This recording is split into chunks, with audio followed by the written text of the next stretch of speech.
चैतन्य महाप्रभु ने कहा कीर्तन करना ये तो सरल बात है, लेकिन कीर्तन करने से पूर्व मेरे मन की, जीवन की वो दशा कैसी होनी चाहिए, यदि उसे प्राप्त करेंगे तो कीर्तन निश्चित रूप से उसके फल को मेरे और आपके ऊपर प्रकट करेगा।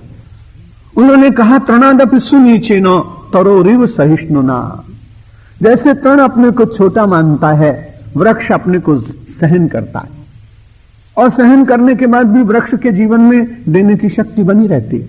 गोस्वामी जी ने भी एक उदाहरण दिया है कि तुलसी संत सुअंब तारो फूल फरहि पर हे तू इत तेरे पाहन हनत उत तेरे फल देत।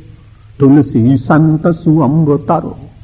आम का वृक्ष तो ये संत का प्रतीक है, क्योंकि इसमें जब आम के फल लगते हैं तो रास्ते चलने वाले लोग उन आमों के फलों को लेने के लिए पाहन हनत इधर से पत्थर मारते हैं। जब वे इधर से पत्थर मारते हैं तो उधर से वो क्या करते हैं, उधर से वो फल देते हैं।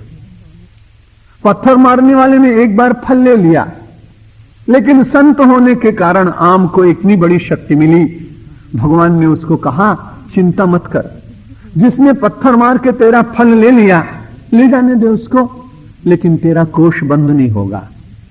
अभी आने दे बसंत की ऋतु, फिर तेरे ऊपर आम्र मंजरी आएंगी। जब मंजरी आएंगी तो छोटे छोटे फल लगेंगे, उन फलों में फिर रस भरा जाएगा, और न मालूम कितनी बार लोग पत्थर मारकर फल ले जाते हैं, लेकिन फल देने वाले के भीतर, उस आम्र वृक्ष के भीतर परमात्मा उसकी सहिष्णुता के फलस्वरूप उसको एक नहीं अनेक फल देने की सामर्थ्य प्रदान कर देता है। इसलिए कीर्तन करने वाला यदि सहिष्णु हुआ तो उसको जीवन का यदि फल भी कुछ लेने की इच्छा हो तो परमात्मा उसको देगा। कहा तृणादपि सुनीचे न तरोरिव सहिष्णुना अमानिन मान देन। तीसरा लक्षण बनाया कि अपने मान की चिंता मत करो, सब ही मानप्रद आप अमानी। भक्त का लक्षण बताया गोस्वामी जी ने।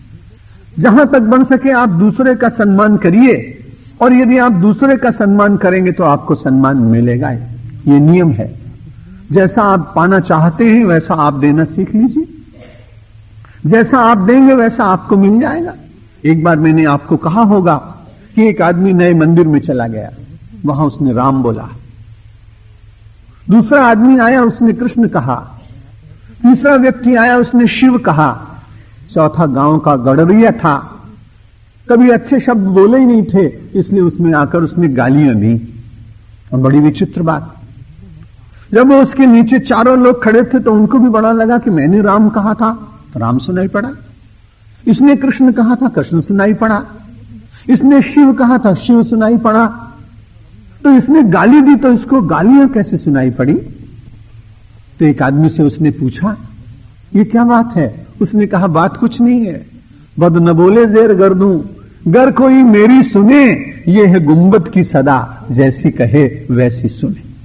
ये गुंबद की सदा है दुनिया, जैसा आप बोलते हैं वैसा ही सुनाई पड़ता है, जैसा आप देते हैं वैसा ही पाते हैं, जैसा आप करते हैं वैसा ही परिणाम में कभी न कभी मिल जाता है। इसलिए चैतन्य महाप्रभु ने कहा अमानी नहा, मान पाने की इच्छा मत करिए, सद्गुण वृद्धि से मान अपने आप मिलेगा। मान देना और दूसरे को मान देने का प्रयत्न होना चाहिए। इसलिए बड़े बड़े महापुरुषों के जब संस्मरण पढ़ते हैं तो उसमें दिखाई पड़ता है कि उन्होंने अपनी चिंता नहीं की, और इससे ज्यादा मान कौन देगा, श्री कृष्ण जैसा मान देने वाला कौन मिलेगा। भगवान श्री कृष्ण का जितना सम्मान हुआ वैसा कोई नहीं मिलेगा, और भगवान जितना मान देने वाले हुए ऐसा कोई दे नहीं सकता है।